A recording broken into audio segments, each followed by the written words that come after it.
Okay, it is 6:30, it is July 30th, and we're gonna go, July 26th. And we're gonna go ahead and get started with our monthly meeting. If you'll please join me in the Pledge of Allegiance. I pledge allegiance to the flag of the United States of America and to the republic for which it stands, one nation, under God, indivisible, with liberty and justice for all. And we will have about 30 seconds of a moment of silence. Please silence your phones for the moment of silence, please.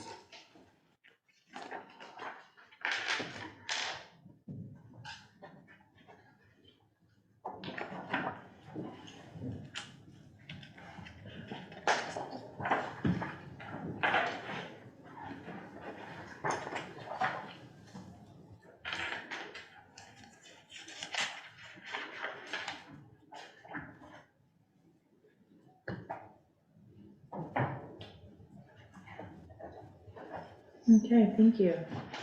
Thank you for joining us this evening. We're gonna go ahead and start with citizens communication. Do we have any citizens communication? If you would like to speak, please approach the board or the podium. Okay, thank you. Consent items. Do I have a motion to approve the minutes from June 12th and June 28th? Move. So moved. Second. Any discussion? All in favor? Aye. Aye. Okay, thank you. You know what, oh, that's kind of funny, okay. Number 3, amended and restated resolution authorizing and setting limits on the payment of fees of office. That's number 3 in your agenda. Sean, do you have anything? Yes, so the legislature, and we'll provide y'all with a more comprehensive review of bills that passed during the session. The legislature passed House Bill 2815, which was an omnibus bill relating to water districts. One of the things that the legislators saw fit to do in this large bill that touched a lot of things that related to water districts was to essentially provide that y'all's compensation in terms of your director per diems had always tracked the maximum that a state rep or state senator can earn on an annual basis, which is $7,200. That hasn't changed. However, the way that the Chapter 49 compensation was set was that it was stuck at $150, which is what the state rep and state senator paid, what their per diem was at the time that that law was passed. Do you recall what year that was passed, like 1800s? No, it's not quite that long ago, probably early 80s, maybe late 80s. Okay. But since then, they have changed their rules. Now the Texas Ethics Commission prescribes what the per diem is per every session. It didn't change for a while, but they've done pretty good the past couple of sessions to update it. So it is now up to $221. And so what they have done now is they have given you all the ability to move with them. So you have the ability to set your per diem as high as what they are doing.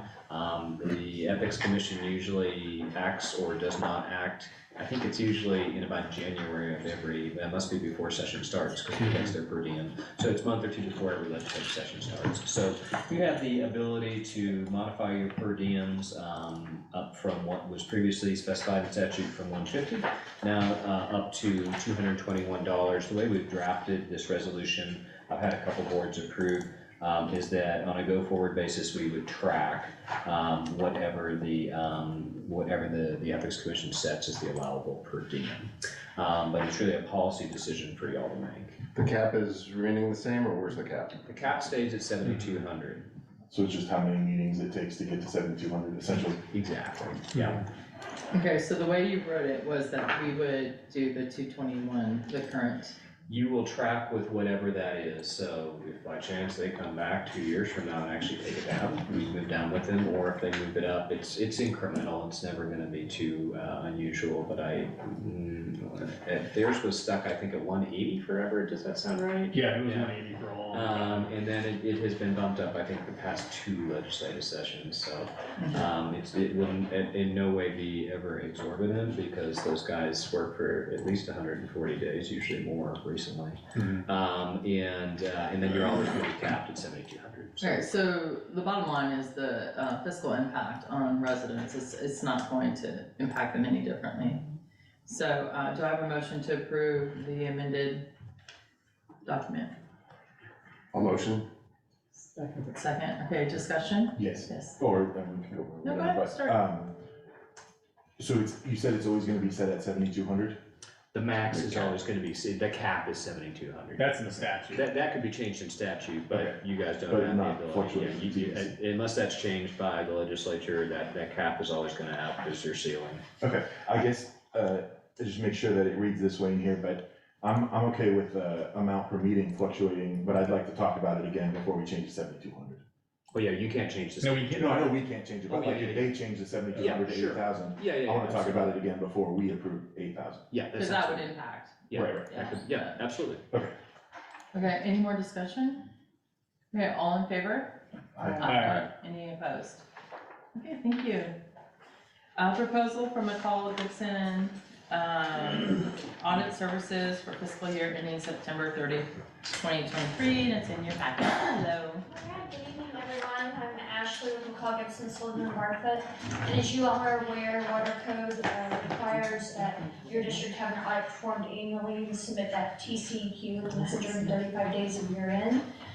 In your packet is an engagement letter that would allow us to perform that audit for the year ended September 30th, 2023, and get that submitted to TCEQ within the required deadline. The proposal is very similar to what you've seen in the past, as is the fee in the audit. That's because there have been no significant changes in auditing standards or accounting pronouncements that are affecting your district. So a max fee estimate of $19,000, and I believe our fee last year was $18,750, so pretty consistent. So my question to you is, there's a questionnaire there. Yes. Are we signing off on it as a group or individually? Individually, and all we ask you to do is take a look at that questionnaire. If you're aware of any fraud, allegations of fraud, areas that you believe to be susceptible to fraud, I just ask that you give me a call, make me aware of it as well, so that we can focus on those areas as we do the audit. And if you're not aware of anything, do we need to sign and just say? No, if you're not aware of anything, no need to sign that one to me. And this goes for the last fiscal year. Correct, for 2023 fiscal year. So it goes October 1st, Yes. so it would be the through former board. September 30th, yes. Okay. Yeah. So if anybody had a concern with the former board activity or anything, it'd be included in this. Yeah, I would hope that if there is concern, that you would absolutely make us aware of that, yes, please. Just one quick question, part of the question, the related party questionnaire is the same, correct? If our answers to that are all no, we don't need to return it? Yes, sir. Thank you. And what's the deadline on returning it? We just asked that you return it prior to October 15th. Oh, wow, that late. I think so, because it'll take your bookkeeper, a couple weeks to close out September 30th, and then we'll get started on the audit, so I just want to give you all plenty of time. Okay, so, as far as the audit's concerned, we had a discussion last month about our minutes. Yes. And, I understand that maybe technology is a little bit faster than others. So what we do, just specifically with regards to your minutes, every year when we start the audit process, one thing we do is we read through all of your minutes that you've taken during the past year and up through the date of field work in the audit. And then, so one person reads that, they excerpt it. When I go through and I start my review of an audit, that's the first thing I do is I look at the minutes to make sure that everything that's occurred in the past year has been caught within our audit procedures as deemed necessary. So the minutes are really an integral part of our audit procedures, I would say. For now, but we have our meetings recorded, which would take time for you to go through and listen to that as well. So I appreciate that that's part of it, and Sean and I had a discussion about how, legal takes a little bit longer to catch up with technology, but Yeah. I think we're gonna continue with verified or modified group of minutes. And Sean and I spoke about it, and I think a modified version of the minutes, or condensed, if you will, is perfectly fine. We're really looking for, action items that were taken at the meetings that might have a financial impact on the audit report. Which is what our meeting notes did as well, is they listed all the action items. So, just letting you know that we have gone to recording meetings and we are looking at being more efficient and doing different things. So maybe down the road, we may do things a little differently, we may not. And board members, I think if you don't mind, you probably noticed when reviewing the minutes, they were, I think, a little bit more shorter and efficient this time around. And I know the time I dedicated to them was, Was it? Yeah, reduced, actually significantly reduced compared to what typically we've done historically, so. Because when I read them, there was still a lot of stuff in There's there. a lot of stuff in there. Yeah. You have a 50 agenda, or 50 item agenda, that can happen, but yeah, but there was, where I did cut down was a lot of the color, and if anything, I would think a more protracted minute probably makes for a more efficient read for Ashley. Yeah, absolutely. Okay, good. Just wanted to raise that with you. Okay, so do we need to approve anything? Or Just the engagement letter. okay, do I have a motion to approve the Motion. engagement letter? Second? Second. Any more discussion? Okay, all in favor? Aye. Aye. Thank you. Alright, thank you all, have a good night. Thank you. Thank you. All right, secretary certificate resolutions regarding manager's account. Sean? Yeah, I can review this. There is one minor change here, and let's see, Taylor, I know we worked with your group here. This Yeah, was it's just the amount, so right now the cap is 20,000, we're just increasing it to 30, primarily to cover patrol, and then all of your per diems with direct deposit will be processed through there as well. And then again, just all of your time sensitive utility items come out of there, so it just gives us a little bit more flexibility with payments, and then with y'all meeting at the end of the month too, there's obviously a lot that comes in between board meetings. Okay, do I have a motion to approve? Motion to approve. Second. Any more discussion? Okay, all in favor? Aye. Aye. Aye. Okay, thank you. Report from BHC, Ms. Martin.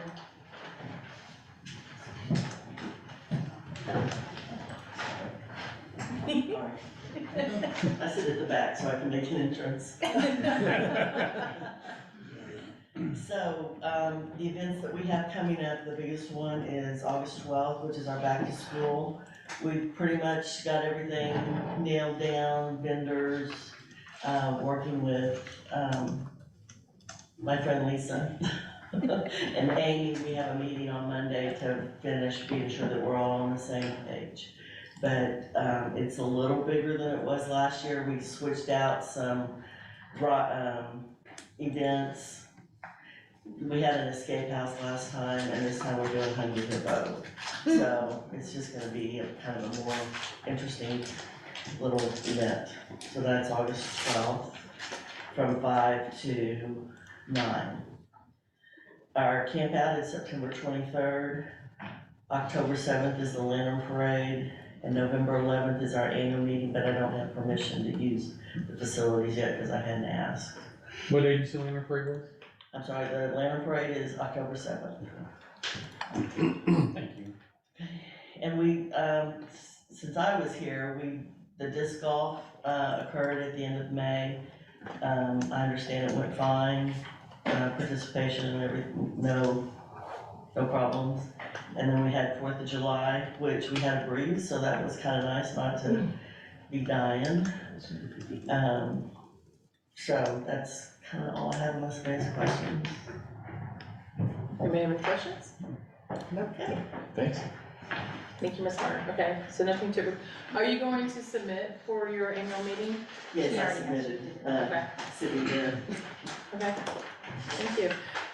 With your, I know you guys will do this, but with your camp out, make sure you, work or trip to make sure the sprinklers are turned off. Yes, that was on our list.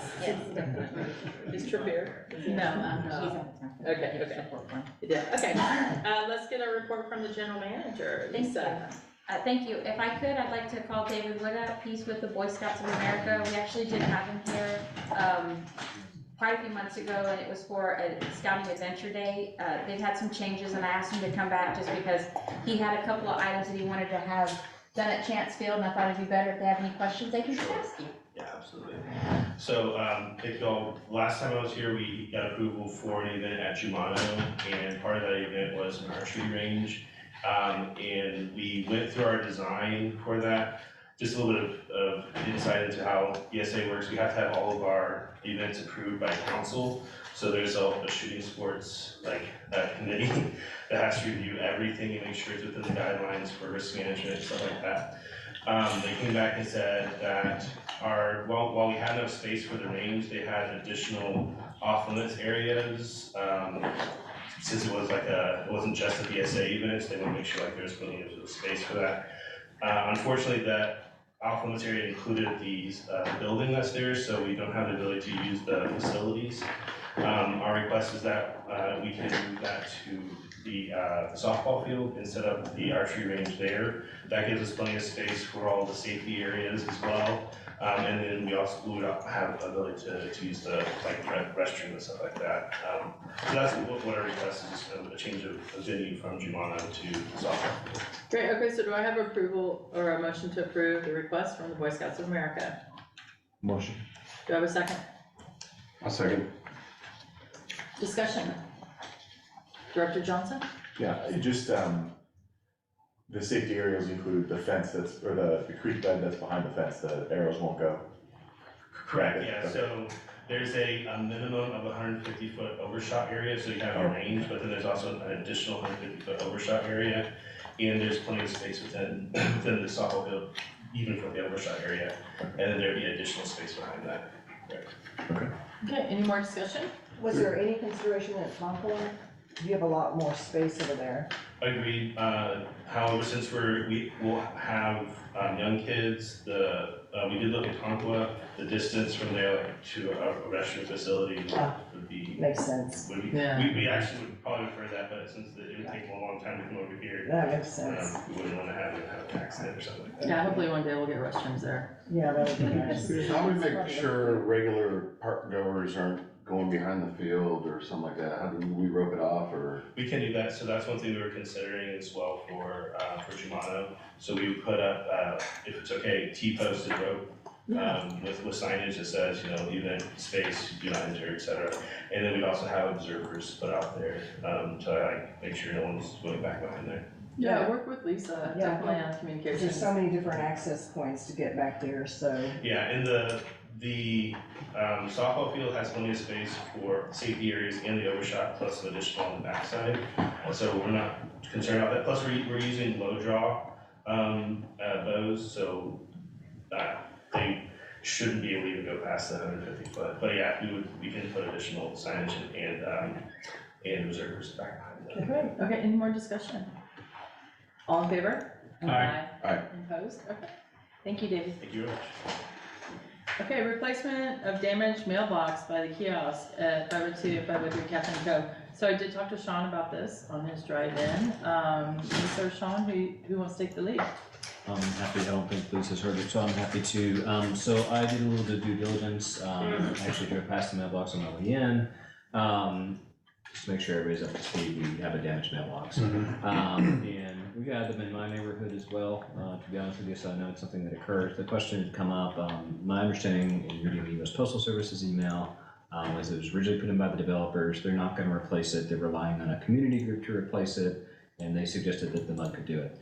In undertaking to due diligence, Wells Branch had the same issue, and they were able to request an AG opinion, and the AG specifically instructed that the MUD could not undertake that as an expenditure. What was it again? The mud could. The MUD We cannot. can't. That's what I was Fire gonna ask, if you did an AG opinion on it, so you already got it, so Yeah. that's perfect. And Wells Branch did. Good. But, so what do we, if they won't replace it and we can't replace it, what does that mean? Well, I've only seen the email from, that Lisa got, so their suggestion is that a community effort could be undertaken to replace it. Oh, I thought that was just a euphemism for the mud. No, you meant a community Yeah, effort paying for literally it. like everybody who gets their. I thought that was, An alternative, I talked to another colleague about it, he said, well, they could always just deliver mail to people's houses. That's but what I people was who gonna previously say. at the mailbox, so, I don't doubt that this is problematic for the people that are affected, but. They're having to go to the post office every day. They wanna collect their mail. So can we have, and obviously I want all of you to agree on this, but Sean, can you write a letter saying, No. The AG said no. yeah, Yeah. I yeah, think what's confusing is the newer developments probably have more of the HOA, Yes. doing this, and so Mhm. we're grandfathered, in my opinion, for some of these sections, and I think we need to make that very clear to the US Postmaster up there. Well. Because this box is outside the OA, correct? It is only. Yeah. the ones Definitely. in question So- are. That's not making sure, yeah. To be honest with you, in a slightly different circumstance, I think an HOA would typically, like I think in my neighborhood, our HOA doesn't do anything, but I think they did replace the mailboxes. Here, basically, USPS states that they changed their policy on replacing cluster boxes. I think a retort to that would be that they save labor hours by using the cluster I box. was gonna say, that's a as opposed to the ridiculous hours. savings for them Yeah. to use these. It wouldn't our convenient retort boxes. potentially be to say we will allow our residents to put boxes at their properties and thus you will have to go out, like, we're not gonna prevent them from doing it, so House it's by up to house. you. Yeah, you know, and when you say we, I don't know how involved the mud can be, you know. Well, I mean, it's like, Yeah. we can simply say, look, if you're affected by a loss of the box, we can take an action to say we will not take action against you for doing something to allow them to be delivered at your house, right? So you don't have to go to the mail every day. I'm certainly happy to reply to the message and just tell them, hey, you know, I appreciate your suggestion, but actually, you know, the AG has opined that we cannot do I that. would like that. Give them a Yeah, copy of the give 'em a AG's start. opinion. Yeah. And I would say also, you know, perhaps either congressman or Exactly. at least one of our two The US senators does a congressman. pretty good job with constituent services. There may be some relief there. Well, just out of curiosity, what does the cluster box cost? Anywhere from 23 to 3,000 for that particular one, because you have 16, you have 16 boxes. 3,000? And that's just for the purchase of the box, that's not to remove the other one or to replace it. So you're looking at roughly about 5,000, maybe 55, depending on. That's unfair to those residents, but I also think that communication needs to be there, or maybe, we go to the US attorney and ask them to kind of enforce it, because I think it's case by case by the US postmaster. I bet Cedar Park has a different opinion on it. So let's, if we can, Leander has their own postmaster. if everyone isn't comfortable, can we direct Sean to respond to that? Absolutely. And then, let's communicate with residents and, I mean, cause I know residents are gonna be flustered that they can't get their stuff, but Right, let's see if we can't support them and do something there. absolutely, and I guess there's nothing, so how do we compel the post office to deliver to the house? How does that work? I think I don't think we individuals can. need to do it. Yeah, I don't think we can even. We don't have the authority. Because the only thing is, like, dealing with the state government's not quick, dealing with the federal government is super not quick, so I hate our only response being, My suggestion might be to engage, you know, congressman's office or a state Yeah. senator, or, yeah. I think that's a good idea. Or Cornyn's office is very helpful. in sure, constituent I think the issues. post office is not Yeah. known for being super responsive, Yeah. so Yes. I don't wanna tell them that, hey, well, just Yeah. keep going to the post office until the federal government responds to us. Well, I Right, that's think not the gonna be residents quick, they're need gonna to go. take a voice on it too. Can we communicate with them that they're welcome to pull some money together and have that replace themselves? Just like my parents have a mailbox in their front yard, if it breaks or needs painted or whatever, they have to take care of it. You know, if 16 families got together, 125 each, it's less than having a whole mailbox constructed and all that, and maybe they can get it going again. But I am frustrated that, you know, what happens when some vandal goes and knocks it over or destroys it or something. I know that mine's been replaced, but sometimes it's easier to just pay the fine or whatever and move on than to back and forth battle kind of for months on end and driving to the post office every day. Yeah, no, I don't discount anything you're saying. In terms of just providing notice to residents, I'm assuming, well, I'd be curious about what is being told to them every time they go up there to check their mail. Hopefully they're not being told that the mud's gonna take care of it. That's kind of what they're doing, I think. Yeah. It seems to be the mindset of the postmaster. Okay, so Sean will definitely send an email Yep. or a formal response. I think we do need to discuss the message to the residents. I'm hesitant to encourage residents to spend their own money to do this when I still think it's the responsibility of the US Post Office, so. It could be smashed again the next day. What about we add a copy to Congressman Carter and Cornyn? I mean, I think it'd be a good idea. CC them? You guys okay with that? Yeah, I'm really kind of reaching out to the federal level folks and letting them know, I mean, This is not fair. is that a recent policy change? I feel think like- it's a case by case by post. So the email says since 2006, they have not been replacing clusters. I have no idea. Yes, Sandy. They replaced the one on Claudia, and it was a little battle. Remember the drunk driver ran over Yeah. our cluster? It took Yeah. a month or two, and they came back and said it's the HOAs.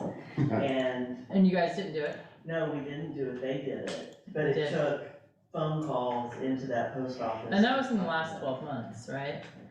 and it's probably been a couple of years. Okay, but That's I what I mean, was thinking, pretty I thought recent. one of them had been replaced by the feds, and that's why I Yeah, was they really replaced- puzzled, like. And it says on them there that this is property of the USPS, Okay. so that was our other Okay, link. yeah, okay. All right, so I think we have a plan, everybody good? Yes. Okay, thank you. A proposal from Empire Fence for replacement of hockey court fence? So the hockey court fence, the way it stands as it is, we actually have a security system that we have a bigger door than the fence. So it's either put a fence around the hockey court to allow for the Brevo system to work properly, or leave it as such, and we have a bigger door than a fence. Total of that cost is gonna be $7,500. We actually did put it into the adjusted budget that you guys, had discussed last month, so there is money there for that. Motion to approve. Do I have a second? Second. Any more discussion from the directors? Okay, all in favor? Aye. Aye. Any opposed? Thank you. A proposal for the ornamental iron security gate at Apache Park Pool. This is it's the second one. This is the second one. This is the Right. one that the fire marshal for Williamson County needs fixed in order for them to come back and make an approval on our pool as being safe. Okay, and as well as it says pickleball court. Well, it says pickleball court, but in actuality, it, This is yeah, Apache. there's Okay. two, yeah, there's two. So then we also do have, the tennis courts, that's another $6,850. So we were approached by, a resident that actually is in an electric wheelchair. And in the mornings, he has to actually watch pickleball from the outside of the courts and can't go in with his friends. The door is ADA, but it's not ADA for an electric, wheelchair. So he cannot access that, and we'd like to bring everything up to par in order to have that done. Absolutely. Yeah. So is the proposal including both? It is. Yes, it is. Okay, so the proposal is for total of $14,850. Did I have a motion? Motion. And a second? Second. Okay, any more discussion? I think these are both very valuable. Well, one, we definitely have to have, and I actually think we both have to have both of I them. agree. So, all in favor? Aye. Any opposed? Thank you. Okay, E, proposal from Trinity AV Solutions for tennis court gate access control modification. Okay, so that's gonna be the same thing that we were just discussing in D. So both of those are actually together. Denise kind of just put those.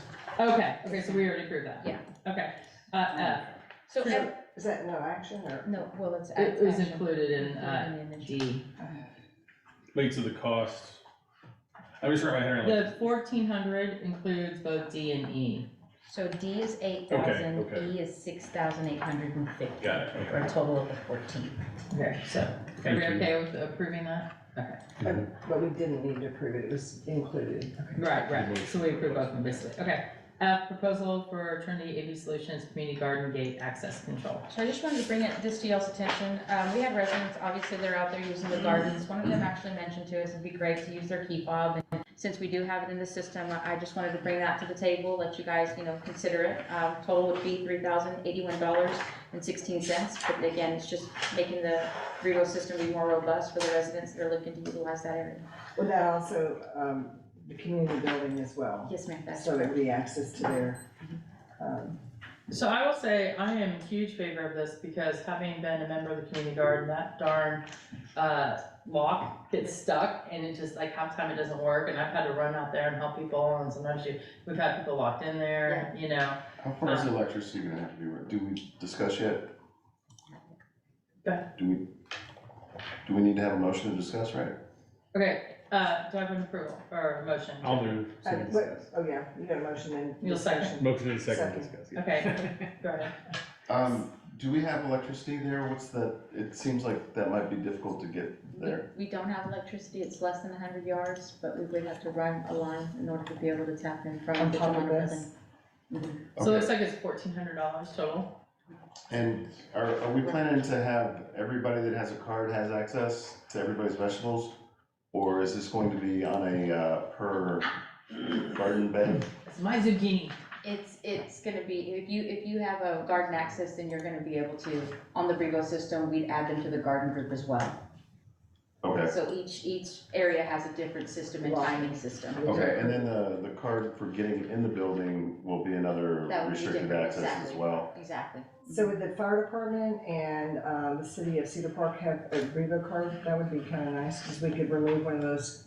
They have master keys, they don't have reload cards. They have access to the I know gate. that, but I was wondering if it would be convenient to give them a card. Will they, I guess a good follow-up question is, would the city or fire, I guess the fire department could see, would the city though need access these areas if there's not They people have in to, them? they have to go give an access. Okay, There's a lift station there and they have to. if Well, there's the an lift station's emergency. outside. That's different. that's what I'm trying to ask, I'm not, I'm trying to say, Outside. is the area gonna be controlled by this gate, an area that the fire or the No. city would need to access, that's what I'm trying to get to. Okay. Yeah, so they have access through the drive that's there normally. There's just like a single gate for the, Lift station. Community garden. well, for the community garden, and it's just got a padlock. It's only got the single padlock, whereas everything else has either tidal waves or fire or police and all that stuff. So they'll still be able to get into everything. It's just they have their own separate gate. And then if we end up partitioning that off down the road, then we may need to consider getting them some sort of an access. Okay, But for now, you could always just go through the back got it. or the main drive. So how many plots are there? 30, 33. 33? So I misstated, it's a total of 3,000 to do that. Yeah, so I have a motion, I have a second. Let's go ahead and vote. All in favor? Aye. I, I'm gonna vote no, because I think that's a lot of money for just 33 plots. All right, next is report from Williamson County Sheriffs. They are not here, but, do you have a report? I do have a report. Deputy Lovato did send in a small memo. He said that Deputy Riley is back from his injuries and Deputy Vega will be going on FMLA this month. During the 4th of July festivities, they did want us to be aware that they were able to assist a young boy that was separated from his parents. They were able to locate them and reunite him. They did have an elderly lady that fell out there as well. They were able to assist her until her husband was able to get to her. They did offer her EMS and she did decline. Other than that, they don't have any other items to address. Okay, so let's talk about, The graffiti. yeah, 8A, security incident, tagging and property damage. Correct. So we did receive information that we did have some graffiti that was discovered here in the district. We had graffiti on the Walker House parking lot out here. We were able to go through the cameras and find several individuals that were part of this little event. We did take all of that information, reached out to Williamson County, did provide them with a jump drive with all of the video, still pictures of the culprits that we believe are the ones that have done it. They were able to identify several young men. We had some great help from posting on neighbors, and a lot of residents, even from the adjacent neighborhood, did provide us with information on who they believed it might be. The detective from Williamson County reached out to me yesterday, and he has begun his investigation, and he's going to begin taking more names and actually making moves on this, so we should have some more information soon. So I am in knowledge that one of the kids is 18 as an adult. So, when it comes back to us, I would like us to consider handling it as an adult. There's a lot of damage, and maybe some of the other ones were 18 as well. So, Maybe, discuss whether or not we can do criminal trespass and not allowing them in our parks anymore. oh yeah, definitely we can do that, but I think even further than that, I think we need to charge them with, the destruction and the cleanup and stuff. And I do wanna give Travis huge kudos, cause he was out there before 7 in the morning and cleaning it up, and oh my gosh, residents were just so happy, so I hope he knows that. Yeah, he People does. appreciate So we that. do have one comment, Lisa, and thank Travis for all that hard work, because that was a lot. It looks like we do need to paint that, because it still has the impression is still there when I drove over it just now. The bridge Yeah. in particular, yeah, still needs a little bit, but for the first sweep, he did a great job. Yeah. Yeah, so just have a look at that again, okay. Will do. Anything else with security? I do want to kind of follow up the deputies. There's certain language that tagging has, and apparently this same tagger was tagging in other communities as well, is what I've heard. Okay. I'll find out. Okay, great. 9, report from PR Communications Subcommittee. So I actually did send you guys a PR memo, a communications memo. We did have a meeting today. It went very well. If you guys want to reference that, that's okay. We were looking at actually discussing newsletters and if we wanted to bring back CDMP or if we were going to look at Amy and myself taking back on the newsletter. The subcommittee has agreed. I think we're going to go ahead and produce another newsletter within house, and then we'll bring it back for discussion at the August agenda, okay? Comparing the two newsletters, I thought Lisa, or Amy, did a stellar job compared to that company. I think the value is having a photographer out there and they have some pictures, but I felt like our newsletters actually had a lot more information in it. There's a lot more read to it, for And we sure. talked about content as well, so Exactly. we're gonna work a little bit more on Okay, getting good, some of that, yeah. okay, good deal. What are you guys' take on that? Is that something that you'd rather avoid and offload to somebody else, or is that something that we can handle that? It's not too much a problem. We think at this point we've become extremely efficient and we'd be able to actually produce more better information for y'all in a smaller amount of time. And they didn't do a director highlight. They didn't, but we will actually, we're gonna start that back up again. Okay, I just thought that, okay, good. I'm glad we're all on the same page with that. Special events, is there anything on there? So we are working with the OA on their back to school event. We did discuss with our events communication committee how we were going to handle that in regards to mud presents. We do have face painters that will be coming out. Again, they were a big hit at the 4th of July event. The only thing that we're looking for really is to have a couple of directors volunteer to put up the tent and the tables for this back to school event. We've been given the opportunity, we as the staff, to not attend, so if we could just get help with the setup and breakdown, we should be good to go. What's the date? It's gonna be the 12th of August. We have coordinated with TDS, so all of that will be out here before then. We're working with the deputies now to make sure all of those will be in place as well. So you all should be ready to go by the time the event comes. Yeah, unfortunately, I'm not gonna be available, and I did sit through July 4th, so I didn't. I should- I didn't check with the boss, but I should be available. Okay, Yeah, same here. if you all would just reach I out think to I will be Amy, as well. if you'll just reach out to Amy with your availability, we'll make sure that you all have the correct information. We can do it in shifts. And I could be on standby. I'd rather not do it, but if we need representation, then I'll do it. Thank you. Well, it sounds like three of us both have it, so, Yeah. okay, I should be available. good deal. Transparency, number 10.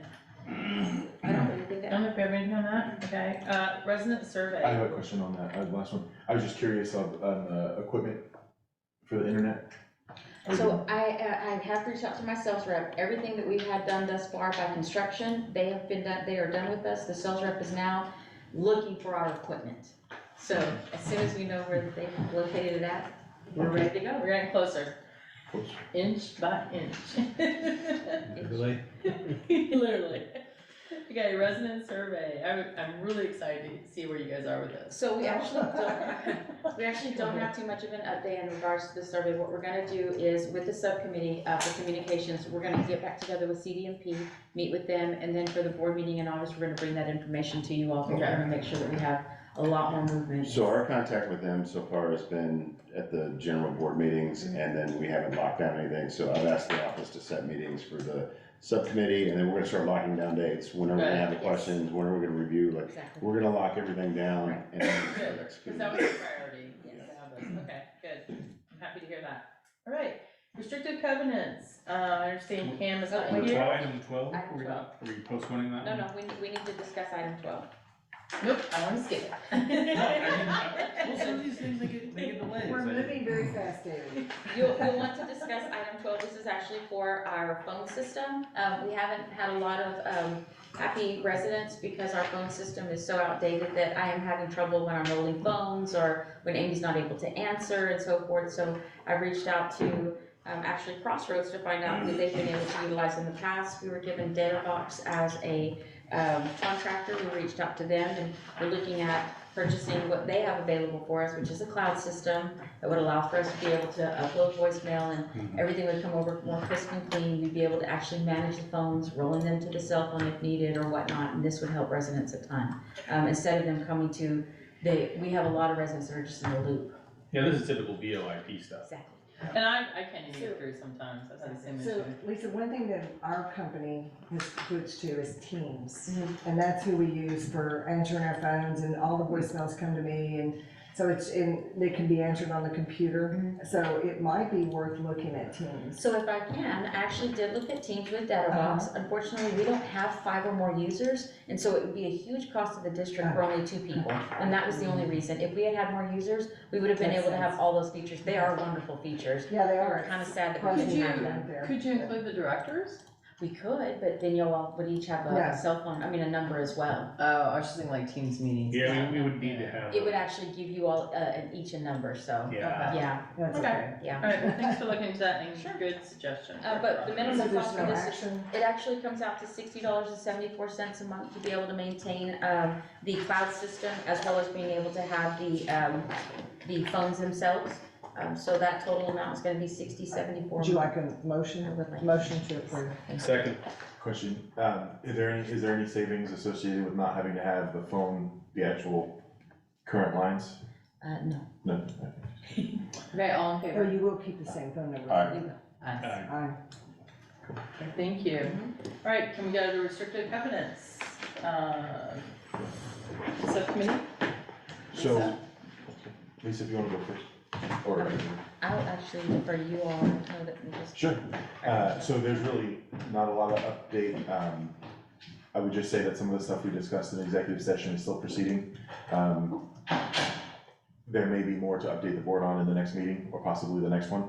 But as of now, everything's just kind of working the way it should in terms of what level of notifications people are at. Okay, and that, contract is up in September? I believe that's right.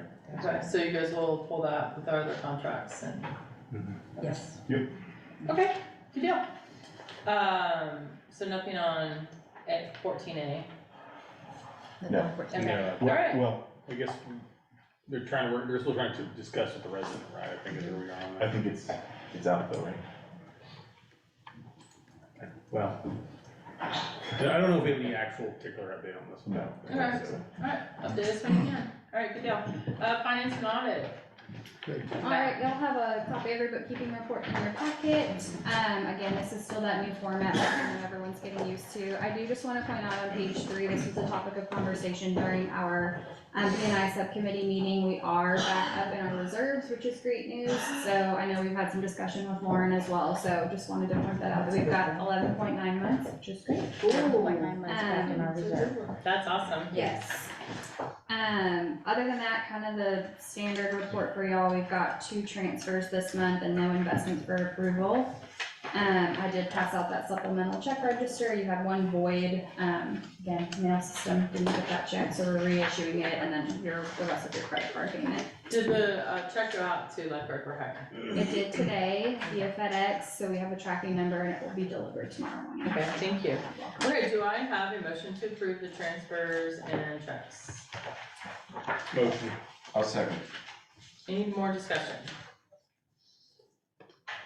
Okay, all in favor? Aye. Aye. Report from, directives from Premier Recreation. Hey, Mark. Thanks for having me. I was not able to get the report over to you on time for the CAP did, unfortunately, but I did print out a report for everybody, so hopefully you have it. The front page is just kind of a summary of some minor incidents that have happened. Nothing major. We've been able to staff the pool completely from June 30th. We have not closed the slide at all. Had everything open. The only time one of the slides was closed is while Progressive was working on cleaning out the filter, and then it took us some time to get it reprimed. But other than that, we've had everything open the entire time. The little stuff that's happened, we've had some residents their children were holding their breath for a long time, competing against that.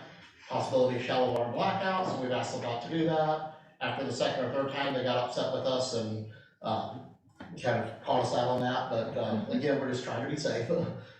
We've had, one of the days on the first weekend, staff thought they heard some thunder. I guess there's something out in the road that when it's hit, it makes it sound like thunder, so they closed the pool for a second.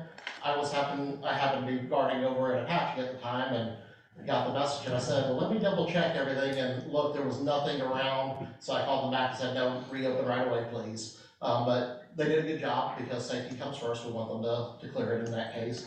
So we got that reopened.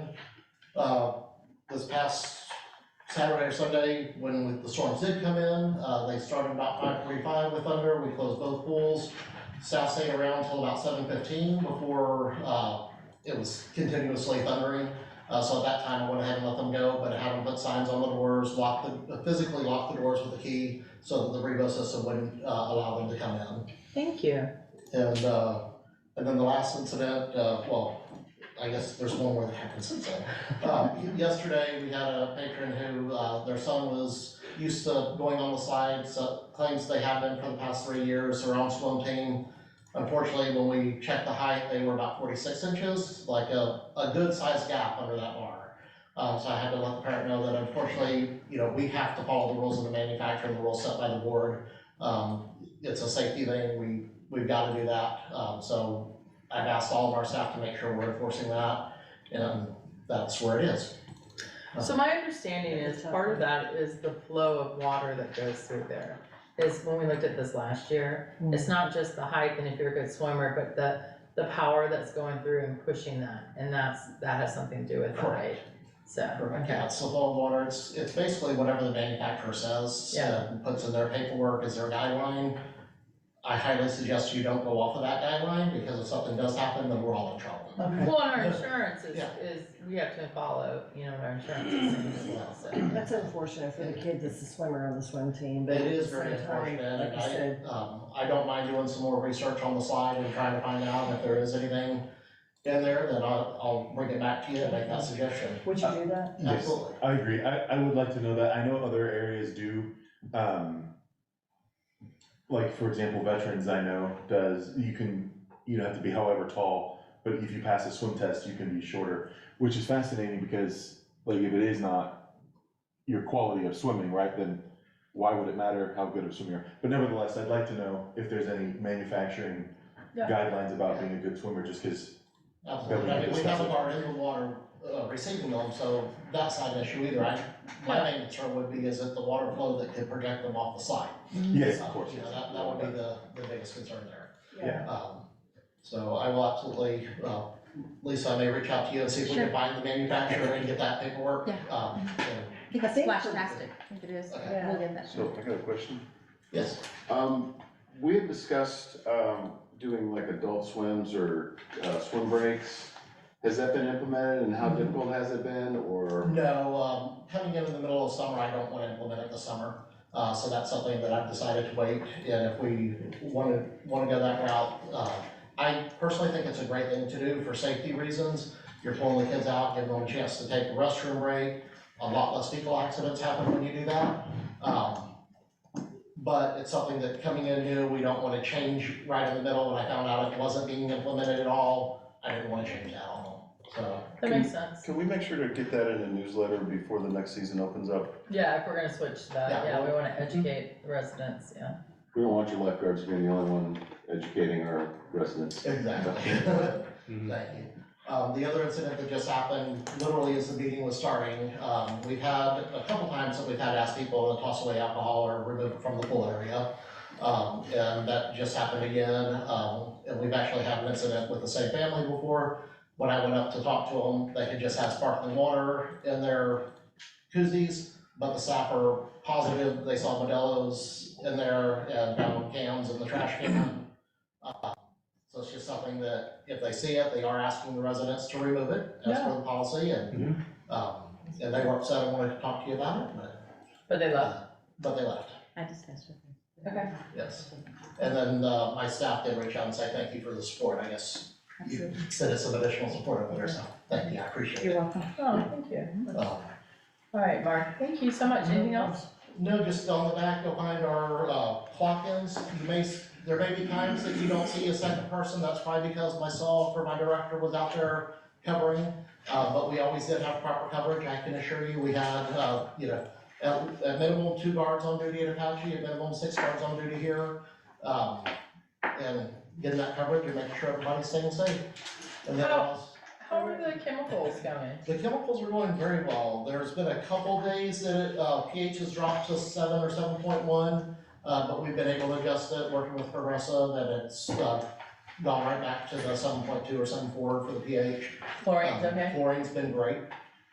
Very rarely, the heat of the day, it will drop down to one. But that's very typical at 4 or 5 in the afternoon when you've had high usage, that it tends to drop down a little bit, then feeder kicks on and kicks back up to around 4 or 5 overnight. So it's been going very well. Very good. Glad to hear that. Delightful change. The report's very nice, thank you. It is, it's very So, thorough. yeah, I love the I've transparency. included, I asked all the staff to, or all the managers to do a shift report at the end of the night. They're still getting used to that, so you won't see it every day here. But hopefully by next summer, we'll have every day in there for you. I think it's amazing, thank you. And just trying to keep you updated, and I've been texting or emailing Lisa anytime we have an incident to keep you informed. Yes, I thank you. think we can't thank you enough for coming in and transitioning this, and it's been such a smooth transition as well. Thank you for doing that. No, That's a great. huge task. Thank you. And if you do need anything else, or if y'all have any other questions later, please let me know. Actually gotta run out of here to pick up my wife and child from the Go airport. ahead. Thank you, Mark. Thanks, Mark. No problem, thank you. Okay, so 19, report from Priority Landscapes. Tripp is not here, but I think you have some updates. Yes, if we could, I actually just have some proposals that we'll wanna go through with you all for approval today. I do have the, filling of the water barrels. I think you guys have seen water barrels out in the parks. We are looking at them filling daily, so we're looking at about roughly $18,000. So I have a question. Go ahead. So, I know the barrels were brought in for many years when we had these bigger droughts. So what does the arborist say? Because, there are some trees that are very mature and we do have systems underneath it. Maybe we don't need to be putting the barrels into them. We could reduce some of these costs. So Tripp actually reached out to Lee and discussed this before he even brought it to our attention, whenever he mentioned that he thought it was time to start water barreling. Yeah. And so this was at the recommendation of Lee with our certified arbor. Even where there's actually they're getting lots of water. He didn't give us a particular area of not needing it. I'm assuming this is probably just the nature of the high temperatures, right? It's not just a drought. It is, it Good is. combination too. And we're actually looking at, so with Crossroads, we actually are able to get our hands on 3 barrels, thank goodness. But we are needing more because we are actually seeing a lot more trees than what we did last year. And we don't want to have to go back in and start budgeting to replace trees. Well, this is cheaper than cutting down trees. It is. So this is the alternative for it. Okay, so if we add more barrels, will this go up? This is not gonna go up. They're still gonna be using the 300 hours to be able to. So fill how are them they filling them? They have actually several trucks with big old water containers in the back of them. And then they have some of them where they're actually using close enough where they can use the water hoses. So they're doing things simultaneously to keep up with everything. I mean, this is a not to exceed anyway, That's right? exactly Like, if correct. temperatures decline or we get rain. Exactly. If we get rain, then he's not gonna be utilizing all the hours. I guess what we're gonna do is not to exceed, how long, I mean, is this kind of, is this, I mean, how many days is this getting, like, how far is it getting, like 18,000 covers? 300 hours, yeah. 300 hours, so it's probably gonna be the rest of August for sure. We'll get Into us it September? and probably into September, but Okay, hopefully we'll get some relief with the things that are wearing out. Lower How long does it take to fill the water barrels? I was had the questions along the same, I'm just like wondering, so if he fills them tomorrow twice, about how many hours do you think that would be? He'll fill them once and he'll probably take about maybe 9 to 10 hours for them to do it. Each water barrel takes anywhere from 30 to 45 minutes, depending on how he's filling it, whether it's by the pump and haul or if it's by a hose. Mhm. I'm really curious as to, like, I've seen some water barrels, kind of close to the creek, where I would think that the oak tree would have had access to the creek water. And I'm not an arborist, but I would like to have more detail on that. Not even necessarily for this season, but for upcoming seasons, so that we can either be critical of it or like, yeah, this is, we're getting our money's worth. So could we get them, like, where are all the barrels? And, I mean, we're not doing barrels in the middle of the community, right? But we've got some oaks that are kind of distant from the creek. I'm just kind of curious as to what all is getting done and where. That way, when next drought rolls around, we'll be a little bit better prepared for, is this necessary or not? What do you mean by we're not using barrels in the middle of the community? So there's a big area in the creek, like inside the loop.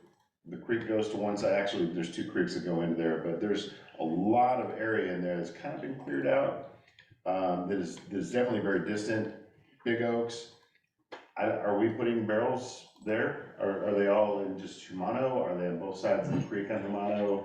I don't think we're really focusing on Humano, I think we're actually focusing Tomlinson Park. If there's Comanche, we do have big oaks that are in, off of Tomlinson Fort inside of the middle of a roundabout, so we're focusing on really the older So historic. those are like heritage oaks. Exactly. Yeah. And so those are where you're gonna see a lot of them at. We're not gonna be placing, I know you mentioned last year that we did have some in Germano and a disc golf course. I don't think we placed anything there, but I'll have to go back and look. I think we're really focusing on these areas that are closer with. Okay, yeah, so I think that just us getting a map Sure. and the number and Yeah.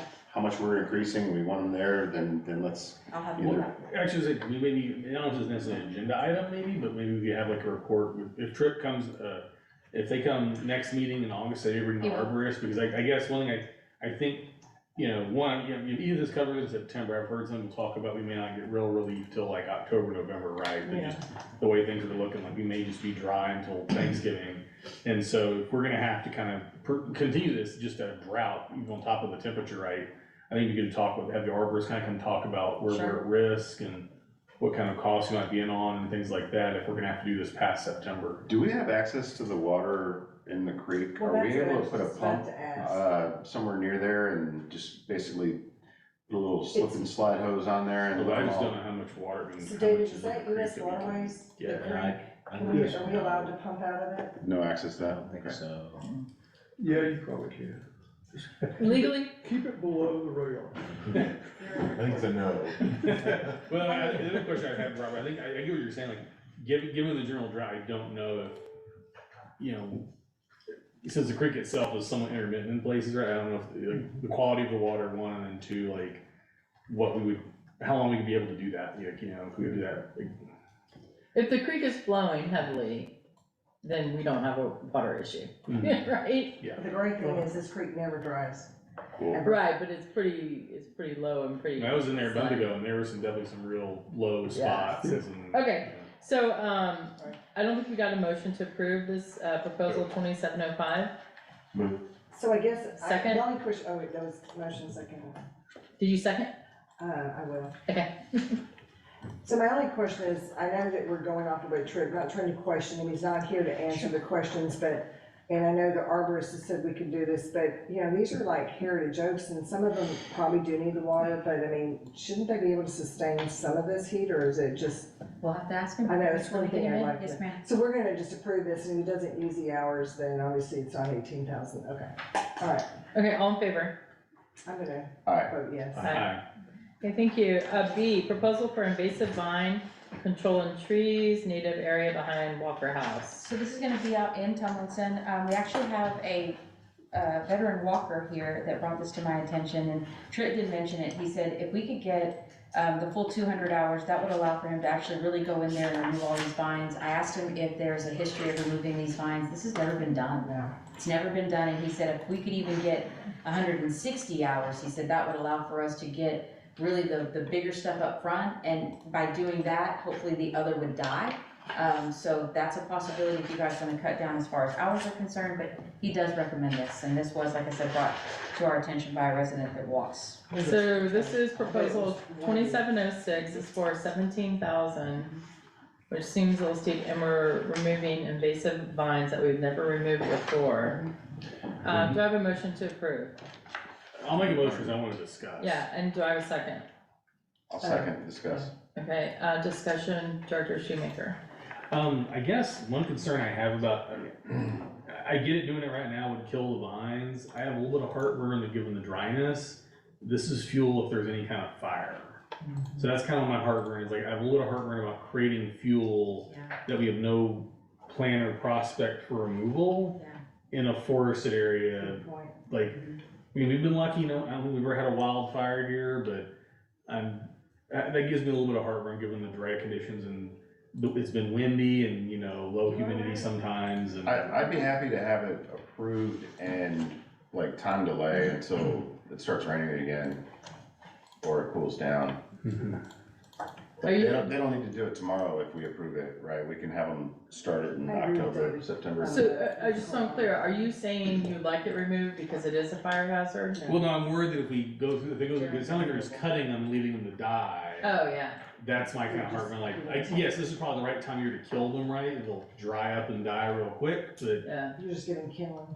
I'm a little bit concerned about that, seeing as, we generally, to my knowledge, have not done other major brush clearing projects where we've not then removed the dead material. well, yeah, we have done brush clearing in the past along the green belt, but we actually involved residents. It was in 2011 when we had like the fires and Bastrop and all that kind of stuff. But they took the stuff out, right? We did, Yeah, yeah, that's, definitely. So, so do you wanna pull your Well, I motion? think I'd like to withdraw it and bring it back, maybe when it's a little bit more wet. And I agree, Yeah. they've been there, they've apparently been removed, so what's gonna hurt to wait just a little bit longer?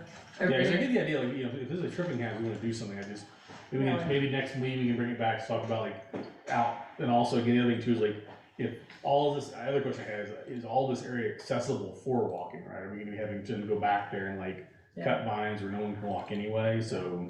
But Thank you for bringing it to our attention. Mhm. I think it was a good thing to bring, let's just table it. Everybody okay with that? Yeah, Yeah, but also take a walk back there, cause you'll see that there's a lot of pine, it almost looks like kudzus back there, kind of bringing down the Yeah. trees and it's advanced. And that's also what I want to do out in the entirety of Humano, the vines are going to be taken over time, and bringing down a lot of those bigger yeah, trees, we so. don't have to lose limbs, cause there's vines, correct, yeah. Yeah, you don't wanna do more damage, yeah. Right, so Okay, I alright, think- so we're gonna table that. Thank you, everyone. 19C, proposal for Tomlinson artificial turf install. Okay, do I have a motion to approve? Motion. Second? We talked about D. C. Yeah, I'll do it for discussion. Okay, I don't know if anybody's been in Apache, but they did install the turf there and it looks fantastic. Oh my gosh. It No does. more mud, no more, it's amazing. I wish What's we did what's the more. life on that? So, it should be actually more than 30 years plus, not what I understood, but we also made sure that we left the irrigation.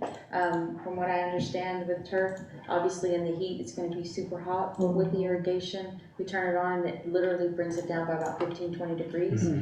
So it does make a huge difference for residents, but most importantly, you're actually saving your pool filters. You have a lot of debris that's, getting in them, and it does actually help.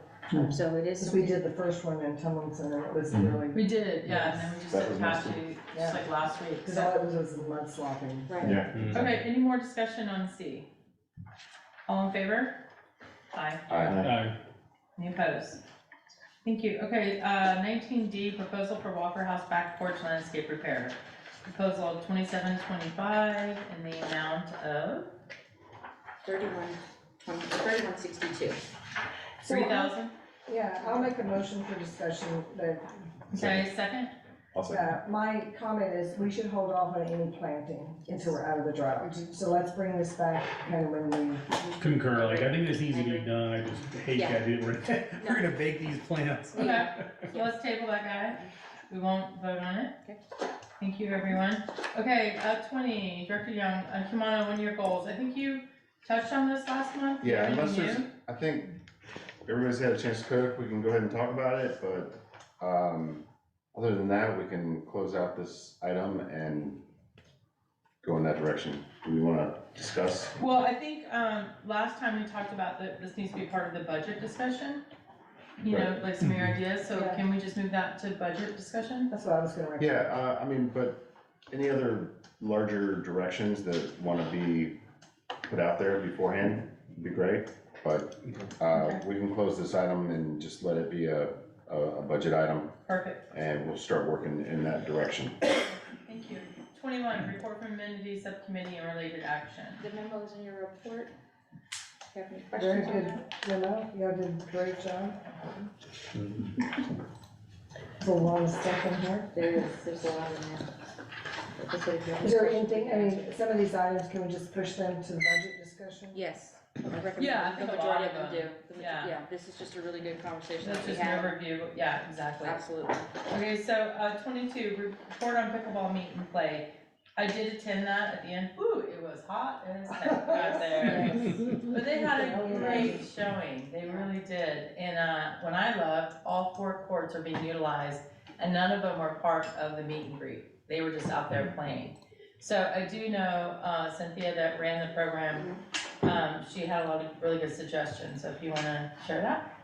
Yes, so, when talking with Cynthia, she actually mentioned that, she wanted to come back again and have another meeting after the fact, just so that way more people can get involved with it. She felt as though, obviously getting the, ADA taken care of, definitely bringing a little bit more mud involvement, maybe talking about having some type of tournament eventually. So she's working to talk with more people, and I think she has another counterpart that's actually gonna start helping her, with events and Brett. stuff. Exactly. That's a So- German boy? Yes. Yes, Okay. so He lives over by you, I think. Yes. He's like number 1 or 2. in Yes. Woodbridge. He's amazing. So between the both of them, they're really gonna make this pickleball thing really great. So we're told that we'd be working with them, obviously on the benches, and then having Hellas come back out and do a little bit more of their, warranty work for us as well. Good. Okay? Is there a way we could put like a schedule on the courts in case somebody wanted to play tennis? You know, I mean, is there anything we could do to just kind of balance it out? I mean, I hear at pickleball all the time, and I walk every morning, they're just, the courts are full. I mean, it's really nice to This see place it. is full. I don't know if that's So, doable. can I add, so I talked to Cynthia and her husband Tommy afterwards, and Fritz and everyone, they were really concerned about, there are people that are coming in and playing like nonstop. And maybe some of them do or don't live in the neighborhood, and in the discussion, I'm like, you know what, almost sounds like we need to go to like you reserve the court kind of thing. I was wondering about that too, that's kind of. So I think, I would like to direct Lisa to work with them, because, you know, maybe you have 3 courts you can reserve and 1 court that, Tennis or something. well, no, because you have, You can't really play tennis. it's 2 and 2, so, but, yeah, tennis time only, pickleball time only, but then also just pick up pickle time, like, I like that. yeah, so I think it's gonna, because it is so popular, we're gonna have to move to Yeah, something like kind of that. like we do the chance field, it's like, Yeah. the other people wanna use it too. But I think it's wonderful to see that court being used so much. Oh, gosh, yes. And Lisa, I will give you accolades for having it resurfaced with that. Yes, ma'am, you're welcome. That was And great. extra, nets Their and nets everything. and everything else. Okay, good deal, thank you. In fact, I have a box. Oh, Yeah, it's fun, it's fun. My grandson wants to go play, so we're gonna do that. Yes. You have to fight for a court, that's right. Yeah. Okay, David, Very you're good. up. We are designing pickleball courts in other districts, I'll let you know that. And my arborist is telling me, watch out for tree limbs, because if they were damaged in the freeze, the drought is getting them, and they may not look like they're coming down, and they're coming down. Yeah. That's very So true. just be careful That's a very walking good around. point. On the rec bond issue, I just keep this on my report, just keep it fresh. I know that the board is gonna talk about what goes into that in the near future. It may be different than what was contemplated before, so when you get ready to do that, we'll be ready to, along with your financial advisor and others, to help you out through that process. The furniture site, Sean and I have been in contact with representatives of the project. I think Sean's got some updates on a right of entry agreement to allow them to come in and do some survey work, non-invasive. They're gonna dig a bunch of holes or anything like that. They just wanna check out the sizing or confirm the sizing of the storm drainage improvements in your open area over here. And I believe that's what it's limited to. Yeah, and that's item 33. I can give a quick update there if you're inclined to knock it out. Yeah. Let's knock it out. Let's Yeah, knock it so- out. First, I worked with David and Correll. Yes, Um, he's the young man who's come to your meetings, so. So suffice to say, I got a rather simple right of entry and license agreement together, got it over to them. I think, they're, as we know, fairly large corporation, so didn't move super quick, but they said they'd be fine with trying to get it done in August. So I hope they don't come back with much, because the agreement was fairly simple intentionally. Okay. We did ask them, and I've done it in writing, I think Sean's talked to them too, is if they're gonna get out in the street, look at things, because they don't need a right of entry degree in the street, because it's right of way. But to, let Lisa's office know that they're here, so, if she starts getting some calls from residents, hey, there's strange people walk around out in the street in front of my house or something like that, she could be potentially, hey, I know what it is, it's okay, Yes. just FYI. So we are encouraging them to go through Lisa's office on everything. I believe Lisa's been copied on our Yes. communications back Thank and forth. We are according to their schedule, we're expecting construction plans Okay. to reflect the potential tie-in.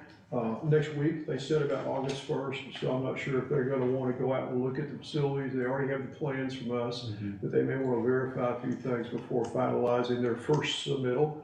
Once we get those in, we'll be sure to include Lisa in that, and also include Crossroads, because it is a utility. Our review anticipated to be limited to what the tie-in or what they'll be doing inside the boundaries of the district, which I don't intend it to be much. Don't intend to perform a cursory review of their entire project over there. That's not our deal, okay? Right. So, with that, as soon as I get that, then we'll be coordinating that. That's what I've got, unless y'all have any other questions or comments. But you are monitoring their development and like the stages, I mean, a little They bit. haven't, this will be their first filing. They've indicated in correspondence to us, that they anticipate filing their really first detailed site development plan, which would contain And you'll look at that. yes, well, it will, we'll get the whole thing, I think. But we're gonna be focusing on the storm drainage impact. There's no other impacts that I'm aware of. Although certainly, I know there were some things that they talked to the board about doing over there that would normally be reflected in that site plan, so it will be something I'm sure that everybody have an interest in. We're not I'm not proposing to conduct an engineering review of their parking spaces and things like that. Should you want us to, we'll be happy to. I know, no, so we'll, you'll have some information that'll be reflected on their site, and, maybe Lisa's office can get that out to y'all, however y'all want to do it, we'll coordinate. Okay. So it is progress, Yeah, and they've been good to work with. yeah, you said everything they promised so far, they had, yeah. Yeah, so pleased about that, yeah. Okay. I've seen worse neighbors. Have you heard anything about the New York developers? When you go out the right and left side? The night tracks, what I Yes. refer to, Yes. no, I've heard crickets about those. Okay. The last time we checked in on that, they had turned in a TIA, a traffic impact analysis, that had presented a number of concerns to city staff, and we haven't heard a thing from them, so I'll make another phone call, is really what it is, but we haven't heard a thing.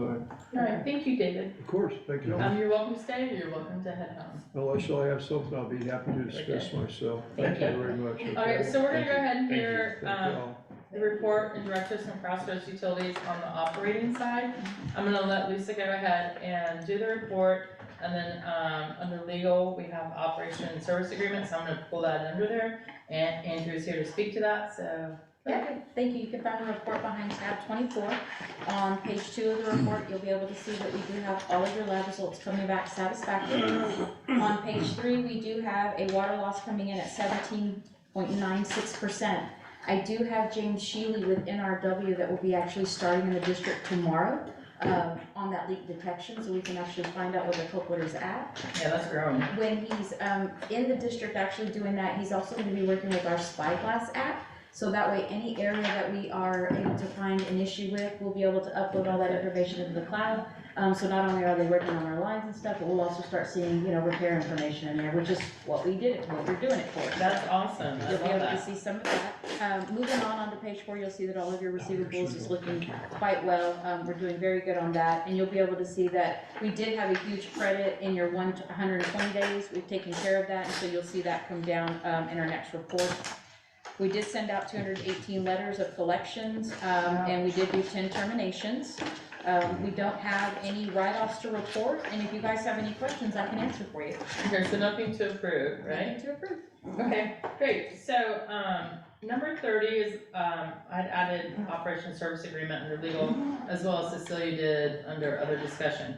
So, Andrew's here, so just so y'all know, in the past, the GM was 20 hours a week, and she was doing the GM job, and she also did the operations. And she would report on operations as she just did. So, Andrew?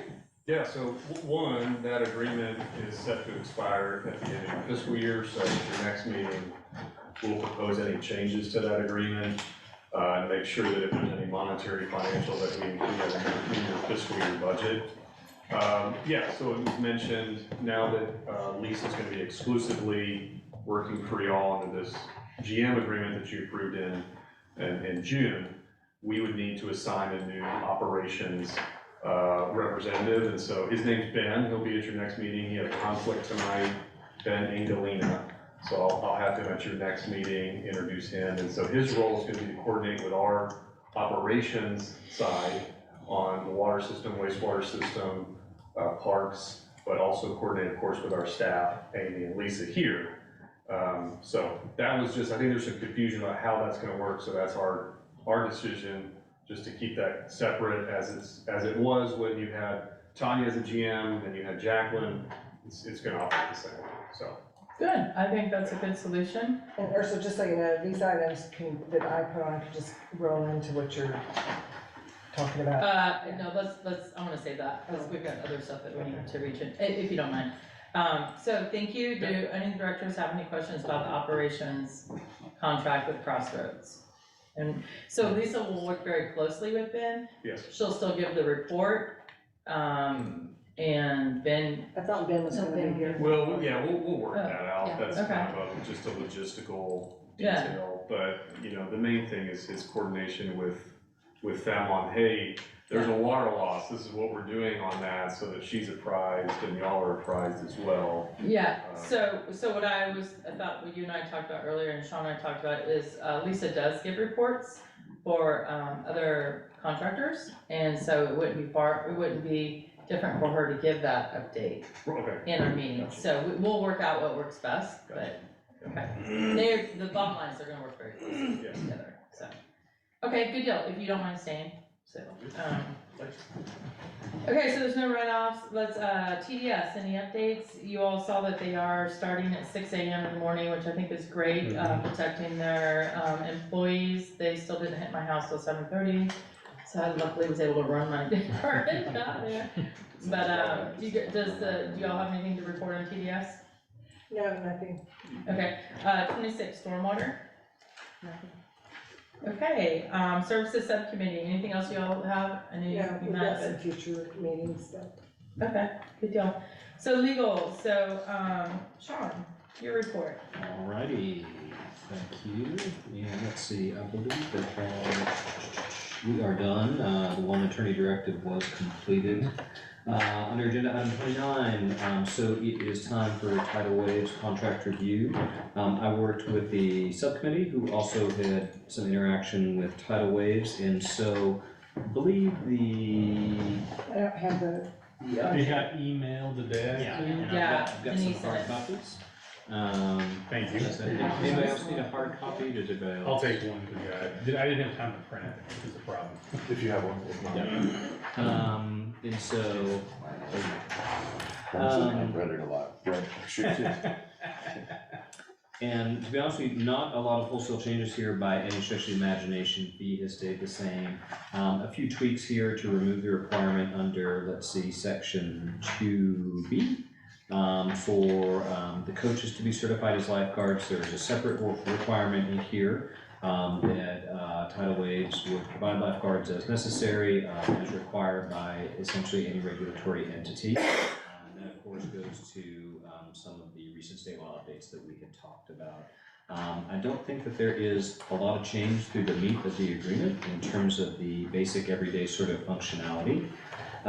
We did make some kind of clarifying things. There is a new section 7. Tidal Waves has asked about potential sort of capital improvements at Apache that would assist in conducting their meets and perhaps some of their practices. I visited both the subcommittee and Lisa about that. I think in some, what I was hearing, that there probably will be mutual benefit to both Tidal Waves and the district for the improvements that are proposed and or requested, but nonetheless, we thought it was probably appropriate to not necessarily include such considerations in this contract and to just go ahead and agree to cooperate to have such discussions on a go-forward basis in advance of the swim season. Beyond that, I don't think that we have a lot of, nothing in terms of, oh, I'm sorry, there's also a provision on the top of page 6, section 9, so that Tidal Waves could do an etching of their logo at the pool, coordinate with Lisa in terms of coordination of that. And otherwise, in terms of, your insurance provisions, indemnity provisions, or anything like that, no other, significant legal changes that I have to report. But with all that said, happy to entertain any questions that y'all might have. Okay, so do I have a motion to approve the new tidal waves agreement? Motion. A second? Okay, what I would like is, Amanda, you haven't had a chance to look at, or respond to the new draft, so if you don't mind, Yeah, it all looks really good. The only big concern I had was our schedule was scheduled to be put on the April meeting. But the way our season falls this year is we would start that first week, or that very last week of April, which is that May 1st week. And I'm concerned that if we put that in the April meeting, it's too late for resident notice. So I wondered if we can move it all back, where we would give you our schedule in February, and then it would be on the March meeting and approved at the March meeting. That way residents have more time. Yeah. Amanda, can you direct me to that section? That's section, sorry, let me find it in here, I highlighted all this. I should have written down which page this Yeah, is. it's probably underneath the notice and somewhere. I can certainly track it down if you knew it, so far without Control F. It's on 3C, on page 3. Okay.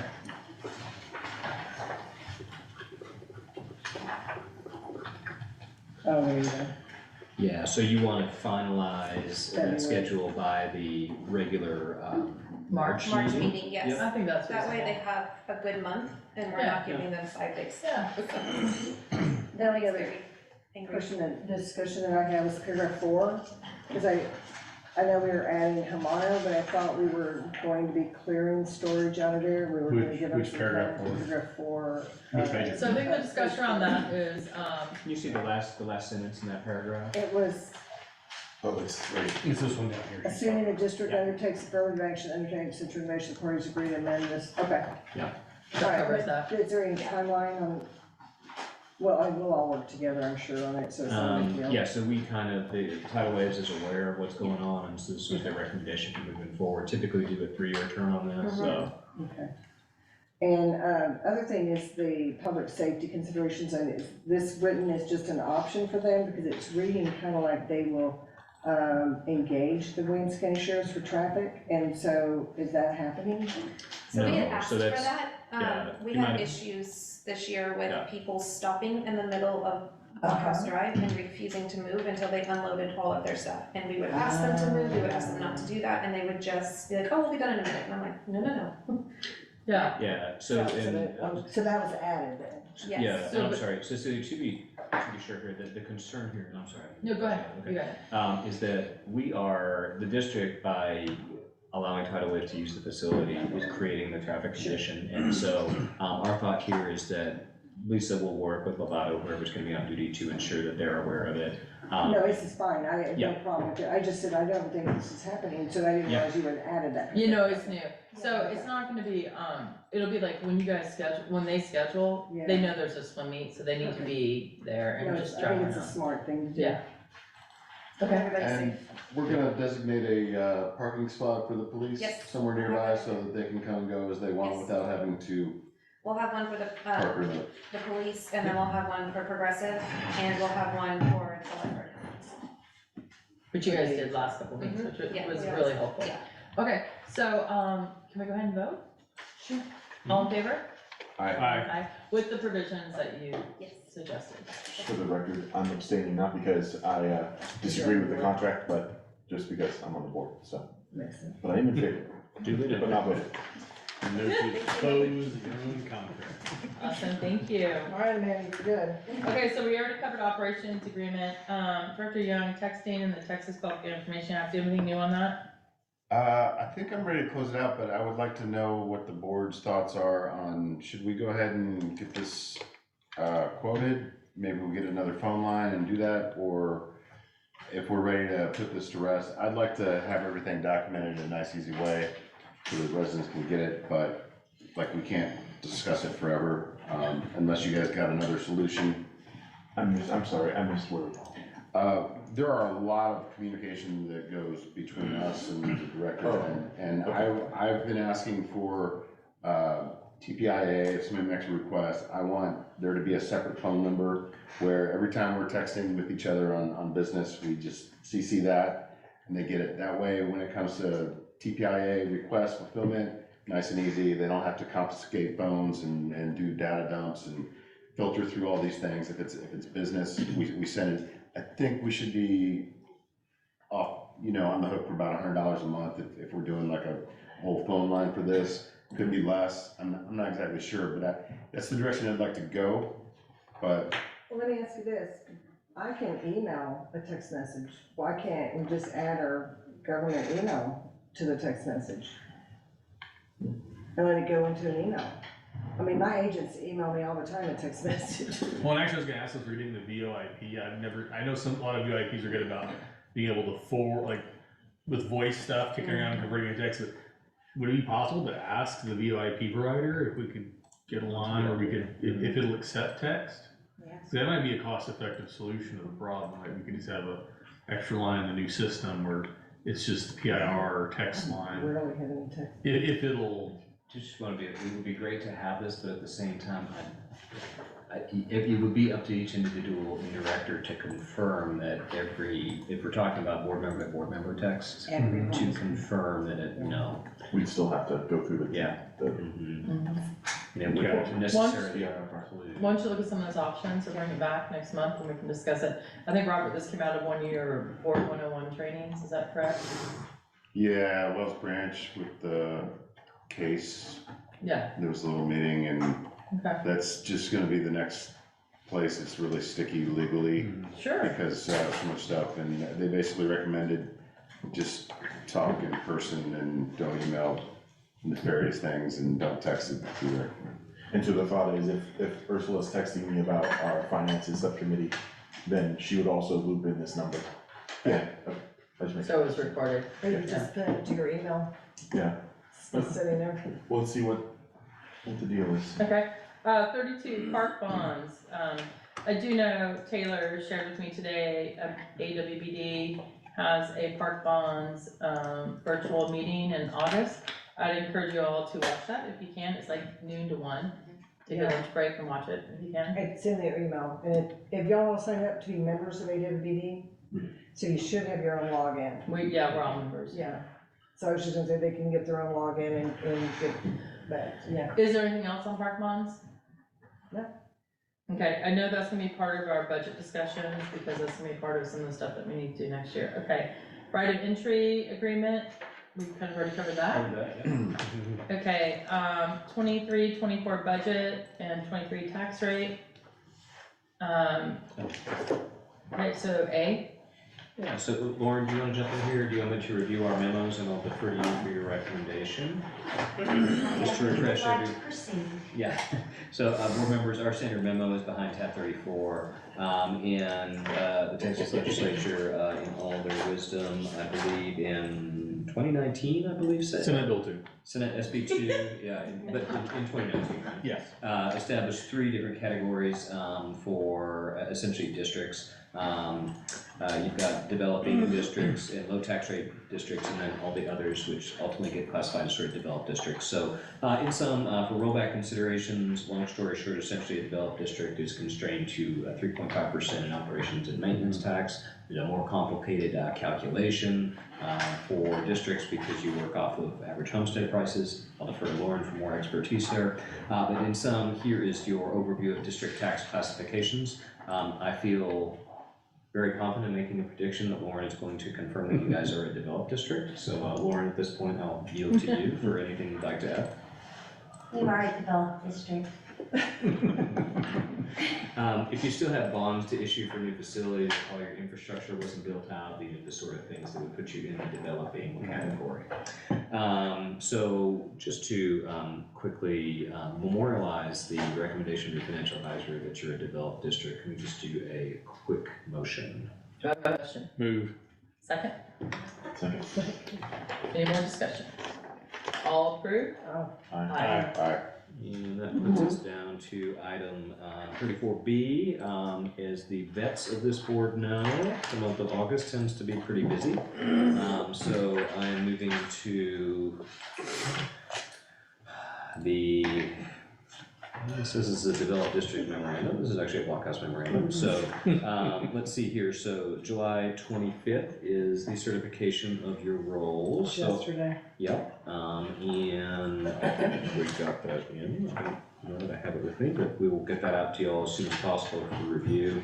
I So, can tell you what it is if you want to know. yeah, do you wanna give the board a quick update there? It's in the binder on 34C, I think, John. So Oh, I did it make it in? believe Okay. what you have in there is. Sad. I'm sorry, do you mind like going to the podium Oh, just so sorry. the camera can I capture you? Yeah, forget right, show us this. about This is the preliminary roll. Prelim. Yeah, That's, we won't get the certified one. Certified, should have done that Yeah, yesterday, yeah. Did, Oh, we we'll don't go get send time. out bad data.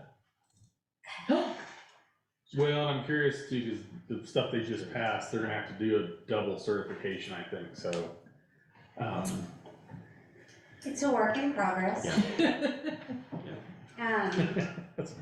They started sending out things last Thursday and we've had a few tweaks since then.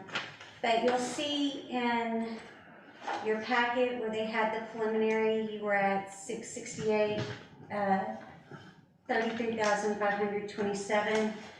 And then they had approximately, on the back of that page, just under 16 million under review. Based on the certified information that we received, the district certified value as of right now is $679,099,260. That is slightly below last year's 2022 certified value, which was $680,794,748. Again, as of today. Yeah, okay. So, but that just kind of gives you an idea of where the district is, so y'all are about the same as last year. yeah, and I Thank you, think most of the increase came in land. They did, the land got the increases, and they reduced the improvements. A little. That's what they did on me. That's like fine. Thank you. Mhm. Okay, so no decision on that.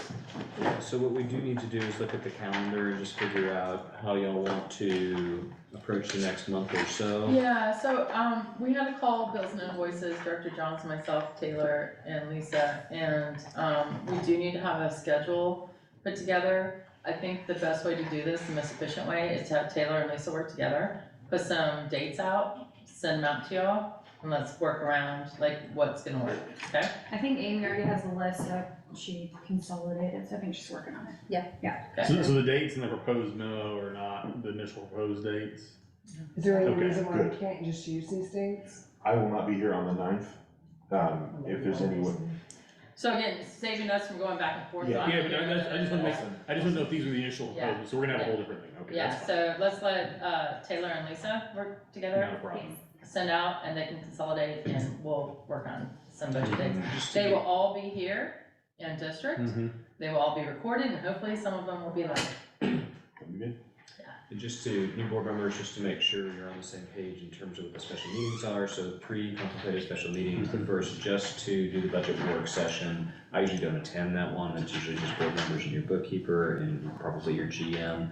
Then there are 2 special meetings, in addition to that, one for simply consideration of your tax rate.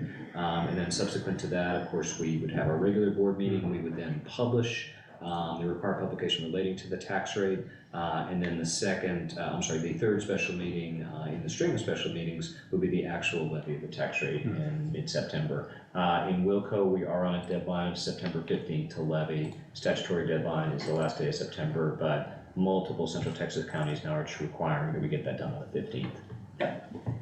The nice thing is the 2 Davids have been part of this process for a couple of years, so. I want to talk with you after the meeting, Sean, about the extra statutory requirement imposed on us. Oh, yes. Okay, happy to talk to you about that. I have some strong opinions about that. Okay, we're not gonna spend board time on that. No, just- All right, number 35, code of ethics, policy, I don't think we have anything on that, do we? Miscellaneous board subcommittee directives, I don't think we have anything there. You guys stop me if I'm going too fast. Future board meetings, we've already directed Taylor and Lisa to work on that. Discussion relating to preparation of meeting minutes. So I did look at the minutes, we approved them. I did think they were still a little lengthy, but I it's can- a I work can in find that, progress, yeah. But if you guys are good, any comments from anyone on that? And I think it was much better and I liked it. Thank you. Much better, but I still think it could be, I can condense more, so, yeah, I'm Okay. happy to do it. alright, good.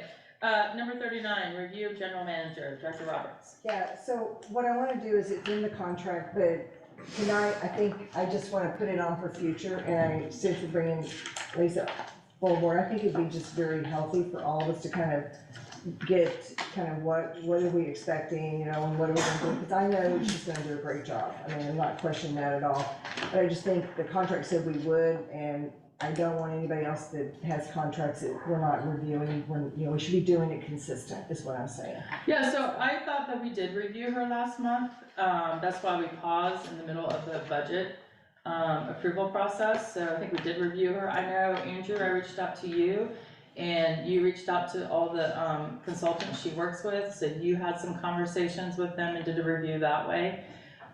We can definitely, maybe we can schedule it for 6 months from now to do a review. Well, I think it's just really healthy, because I think that each board member should be able to give feedback. Yeah, and I think you did give feedback, and I think everyone did, actually. I went back and watched the meeting this morning. Probably not to the detail that I was Okay, looking. so I'm gonna say that we do this in 6 months. I'm fine with that. We'll calendar that. Okay. One thing I do wanna clarify, when you were reviewing, or talking about the general manager contract, a statement was made, and I want some clarification on this, that you said Andrew Hunt said that we do not need a full-time GM. You stated that, and I asked Andrew about that, and I think there's some, maybe not really clear, so I wanna clarify that for the rest of the directors, because we were voting on her contract to be full-time. So, do you believe that we don't need a full-time GM? So I think what. Let me say something first. Sure. Since I'm the one that made the comment. Yeah. I've had multiple conversations with Andrew, and we talked over the years, not just about Lisa, but even prior to that. He said, I don't think Blockhouse needs a full-time general manager. That was what I heard, and if you disagree with me, that's all. I think I didn't clarify probably what that comment meant to me. Yeah. In the current scope of what you're offering, what we're doing it for you, you need a full-time manager. So in the past, we have done less. You didn't have a community garden. We didn't do your PR, your social media. We didn't do any of that. So in some, I think it was probably, I didn't give enough context to what I meant by that statement. But we can cater a contract to whatever you would desire as a board. But to maintain a level of what you're doing now, it wouldn't be possible, I think is what I meant to say. And that conversation was multiple times, but it's all good. I mean, It is good, but I just wanna clarify, because I didn't make it up. I'm not saying you made it up, I'm saying what you said to us, the board, was, Was Andrew and even said- Andrew says, we don't need a full-time Exactly. manager. Right. And so, that's not really true, because at the level of service we want to give, we do need a full-time manager. And I think he just explained. Yeah, his exactly. context, so I don't know why Yeah. we're bringing this up. I'm bringing it up to clarify for the rest of the board that the statement made is not necessarily true, that we don't need a full-time manager, in fact, we do The for the statement was services. true. It was taken out of context, I think. I understand that. Okay, so but- that's why I brought it up, to So I just clarify. think I don't want it to look like I'm making stuff up. just I so did not that- say you made it up at all. Oh, I just wanna clarify. Perception is, but anyway, I get I it. wanna clarify it for the rest of the directors, okay? That's fine. Good, okay, so anything else, so you're good, let's calendar a 6-month review for you? Have that in January, does that sound? That probably is a good time. Okay. What do you guys think? Okay. We already did number 40, which is the Crossroads, utility operations manager, and thank you, Director Roberts, for bringing that up, that was a good catch. Thank you for Sean and Andrew for working on it, so I think that's a good thing. 41, role and scope of general manager. And I think the contract's got it in there. I just want to make sure, you know, that we all understand what the role is and what the scope is. And I think, you know, because, I mean, they're employees of the district and of the board, so I just want that kind of clear, so. So what do we need to do differently I then? don't know that we need to do anything differently. Okay. I'm just saying that it's very important that we all understand what the role and scope is. So Okay. that's kind of what and I think the contract's very clear, so. Yeah, I agree with you. And so you all saw, I sent out an email, asked Lisa to send it out. And I know there's some consternation on timing of responses with emails from the GM. And I wanna make sure that we're all on the same page, is if we send something, not even to the GM, to the pool contractor, to Trip or whatever, after hours on the weekend, if it's not a full-blown emergency, I don't expect any of them to respond to us. I don't respond, so. No, not you respond, I mean, I wouldn't expect her to respond or anyone else to respond. And it is really important that we have a really good working relationship with all of our vendors, again, not just you, so, not trying to keep you out of this, but. Oh, no, Will, I sent something like a couple weeks on a Friday, I didn't expect Will to reply, and Will replied. I don't Yeah. expect to So I reply. hope Will caught that I said he didn't have to do that. We'll make sure it's not. Okay. So, let's just, Yeah, it was nice now- of him, but I didn't But expect let it. me clarify this, if there's a full-blown emergency, if there's a water main break, if there's, something's on fire, we have a Crossroads emergency number, and that's who we are calling. That person is on call, and that person, So Andrew, does that actually call her immediately? How does that work? How does our on-call work? So Yes. we have up to 9 people who are monitoring that 24/7, so there's actual dispatch, who's a licensed operator, who's gonna triage that call. So they're aware of your contract, we have we utilize Trello as a little card app thing that they monitor, so they know enough about your district, emergency contacts for your landscaper, if it's like a water leak. So they'll triage it with the caller and then determine, we actually maintain a manager on call list. There's, I'm on it a lot, but if it's to an extent where it's a boil water notice or something more extensive, she will likely be called and brought in, but it's technically our on-call manager who'll take the reins and begin that process. Will So the it just- general it manager be depends. notified of the? Sure, Okay. sure. So I just want to make sure, because in the past, when y'all had your employees, you've always responded on the weekends. I mean, I haven't had anything that's urgent, but I just was wondering why it's different now. It has never changed in 15 years. Okay. So I think depending on the emergency, that's kind of general. Yeah, People can interpret emergencies differently. A pool incident, in our purposes, is not an emergency, maybe Mark's, right. but it's not ours, so we would contact Mark and he'd handle it. But you have not had many, water outages, pressure issues, Right. problems like that where we've had to mobilize, folks after hours. But we have a process. Lisa would be brought in if it was something serious. Because there are some nuances, I know, to your social media, to your Facebook page, we don't have access to that after hours, so we would have to pull some resources from her to make that happen. We monitor, we have Twitter, we have the ability to robocall. She could be in another country, we can still do that without her, or Amy, but, she would be brought in if it was something. What about sending out a communication in a Crossroads email?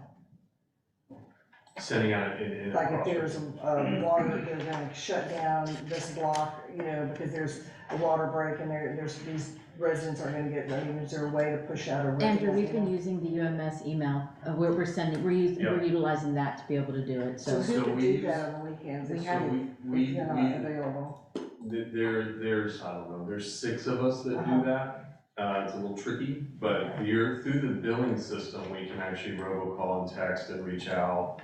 We have a backup way to do that. We kind of determine if it's more than 25 homes, we typically take that route. If it's less, we just knock on the door, stick a tag in there.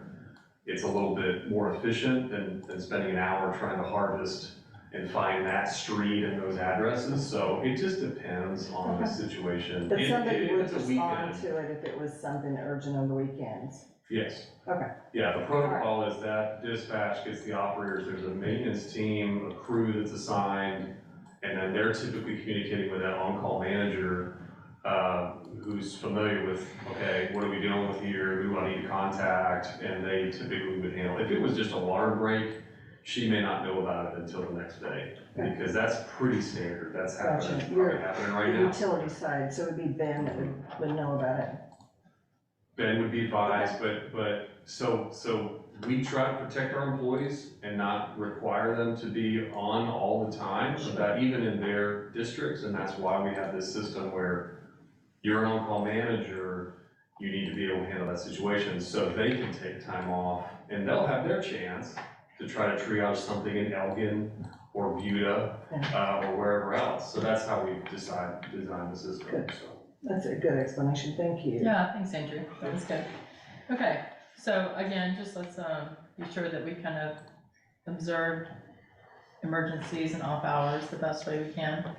The last thing, well, not last thing, but number 42 is approval of vetting 3 contractors for general management by the general manager. Yeah, and that was something I think we talked about before, but I think it would Mhm. help Lisa in her role to at least the board has approved these contractors and we vetted them for, and it's just, she would bring them and recommend them to us, but I think it's just something that we should do.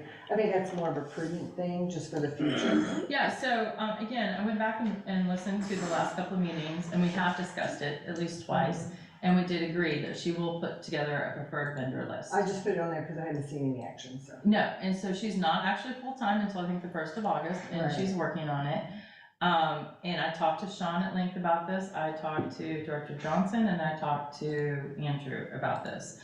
And I think that she should put together like electrician, plumber, some of your basics, but we're not gonna have 120 different services with 3 different vendors or whatever. And that may change over time, but I don't think we're gonna, Director Johnson and I were actually talking about, do we set a limit, like any proposal over $15,000 has to have 3 bids? And I think that that's a little redundant. If we have these 3 preferred vendors, that they can, Lisa can say, hey, I've got this project, it's Tuesday, you've got till Friday to give me a quote, type of thing. Now, obviously, we already have standards set, like if it's over a certain amount. it has- Legally, yeah. Yeah, exactly, so we should follow that, but I don't think any of us wanna put any more extra work on her to like go out and get proposals every time we're doing $8,000 project. But I do think it's, I'm sorry, just let me finish. Yeah. I do think it's important that we have this preferred vendor list, and if you want the board to approve it, we can. It's gonna be the majority of the board that approves it, but, it is basically looking at, do they have the insurance? Do they have, what? $12.95. Yeah, well, actually, that's changed. Oh. is it? Yeah. Good.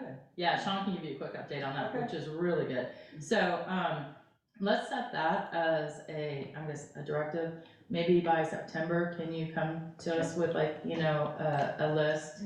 And then we can kind of work through that. I just think that's gonna be the most efficient way, but David, you had something to add? I was just gonna say that I think that's the best of both worlds, to have the set list of vendors and then also go to them for 3 quotes, not for something that's $100, but something that's like, less than maybe the statutory requirement, because that way it gets us some competitiveness in the quotes. But it's not the same as going to a new company, we don't have to vet their insurance again, we don't have to vet everything else, $12.95 to whatever extent that's still relevant. It gives us the competitiveness while also streamlining, Yeah. that procurement process to make sure we can handle whatever So it is more I quickly. think it's what Director Roberts is looking for, and I think what everyone else is, so, that is underway. Okay, good, okay, good deal. So before we do, last one, approval of general manager's limits on authorized spending. Is that actually in the contract? So it's not in the contract, it is in the, credit card policy. And then financial? It's in the credit card policy. We had a meeting today with Director Johnson, myself, and Taylor. It's $1,000 per purchase limit, and the credit card limit is $5,000. We also see everything that she has purchased and we approve it, and it bills and invoices, and you all see it when you're signing the checks. It's in your packet, so nothing's really getting past us. We talked about increasing or decreasing it. It wasn't, nobody thought we needed to increase it, nobody thinks we need to decrease it. I think we have good oversight over it, so. I also want to mention that Taylor has a form that we also fill out for credit cards, and so every time we make a purchase, we actually put the budgeted line item that we assume that it could be pulled from. Excellent. So we've been doing that No, since this we've is been on good, board. I just wanted these covered, I was just one of the things that I thought. The other thing, part of the credit card policy, Director Roberts, is that it's $1,000, or if the board says, yes, you can go spend $3,000 on this, Authorizes. then she's, Perfect. I also like that it's really only to be used if checks don't work, because we prefer checks. Yes. Yeah. So like Amazon or the rare vendor that doesn't take checks for some reason. It's not a standard, like, I like yeah, that. exactly. Okay, I would so, like to hear the 1295 update if there's room. for it. yeah, I would yeah, too. yeah, oh my gosh, it's only 8:18, so do you wanna give like a 2-minute? I gotta go water my yard too, I'm tired of watering. Yeah, and I will, as a prequel to the 1295 comments, I will also say that the legislature did adjust up the competitive bidding statutes in 49, so now the minimum of when you've gotta get 3 has been, or when you don't have to get 3 has been raised.